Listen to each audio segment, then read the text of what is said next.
Quel est votre parcours professionnel? Vendeuse depuis l'âge de 16 ans.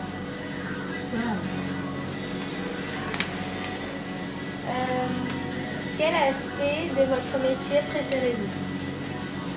Quel aspect Bonjour. C'est compliqué. Vous n'êtes pas obligé de répondre, mais C'est compliqué. Au départ, c'était le relationnel avec les clients. Maintenant, ça change. Parce que des fois, c'est pas très bien. Votre boutique est-elle une affaire de famille? Si oui, depuis combien de temps existe-t-elle? Celle-là, elle est ouverte depuis une dizaine d'années, mais nous, ça fait que 4 ans qu'on l'a. Mais c'est pas familial? C'est pas une affaire familiale? Si, à la base, si, mais pas avant. D'accord. Comment le nom de votre boutique a été trouvé? C'est les anciens propriétaires qui avaient mis pétrin alsacien.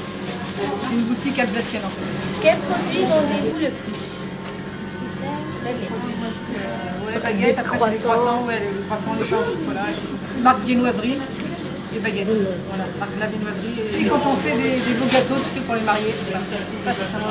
Voilà. Utilisez-vous des produits bio? Tout est frais. C'est que du bio parce que tout est frais. Nous, on fait que avec du vrai beurre, du vrai œuf. Il n'y a pas de trucs congelés.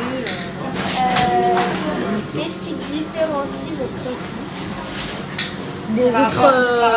aux autres boulangeries? Eh ben, c'est une spécialité alsacienne. Les gens connaissent. Voilà. Bouche-oreille. Voilà, bouche-oreille, c'est tout. Non, on fait partie du... Comment ça s'appelle la maison de l'Alsace. C'est dans Paris, mais je ne peux pas te dire où. En gros, avec une... Avec la maison d'Alsace. La maison, tu marques... Avec la maison d'Alsace. Qui sont vos clients? Des touristes, des habitués, des habitants du quartier, des pâtissiers? Les touristes et les habitants du quartier, ouais.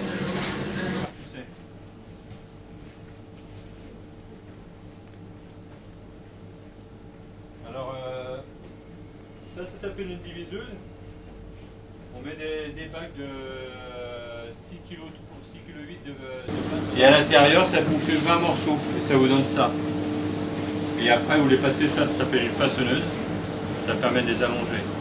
C'est-à-dire que ce qui se passe, c'est-à-dire que autrefois, on faisait comme ça, on les façonnait à la main.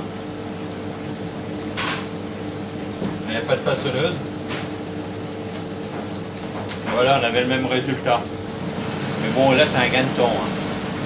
Alors ça, c'est les baguettes blanches, je les façonne à la main. Et quand c'est les traditions qui sont au four là-haut, on les façonne à la main. Blanches à la main et les traditions, on les façonne à la machine. Et si vous voulez, là, j'en ai mis au four. Allez, je vais vous en montrer. Là, j'en ai, hop. Ici, j'ai des baguettes qui sont poussées, vous voyez. Ça, c'est poussé et ça, c'est pas poussé. Différence. Et celle-ci, je vais pas les mettre au four avant 3 heures à peu près. 3-4 heures. C'est-à-dire que j'ai une chambre de pouce, je la mets en froid. C'est-à-dire que je vais la faire pousser à 10-12 degrés, ça va être tranquille. Voilà. Vous voulez voir un peu les pétrins, comment c'est? Avec plaisir. Allez, je vous emmène, j'ai 5 minutes, là, je vais de voir les pétrins. Des pouces qui nous permettent de faire pousser les croissants pour le matin. C'est-à-dire qu'on les tourne, le patron il est en train de les tourner à l'heure actuelle, là, et on les met à l'intérieur. Et comme ça, demain matin, si vous voulez, les croissants sont poussés. Et là, il est en train de faire des meringuettes.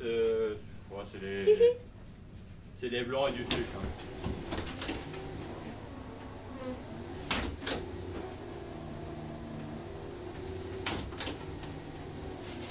Et ça dans tout ça. Et autrefois, on avait le rouleau qu'on a fait.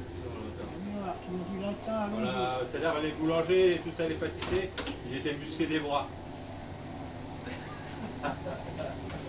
Wow.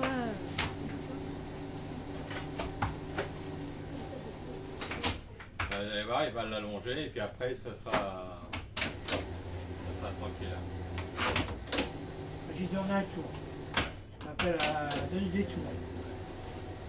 Pour du potage.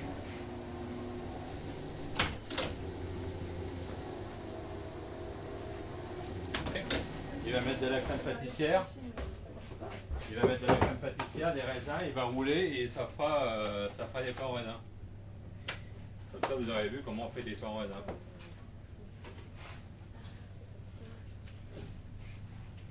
vous donne pas la retraite, hein, parce que comme vous faites de l'espionnage, on va se la donner. Hein.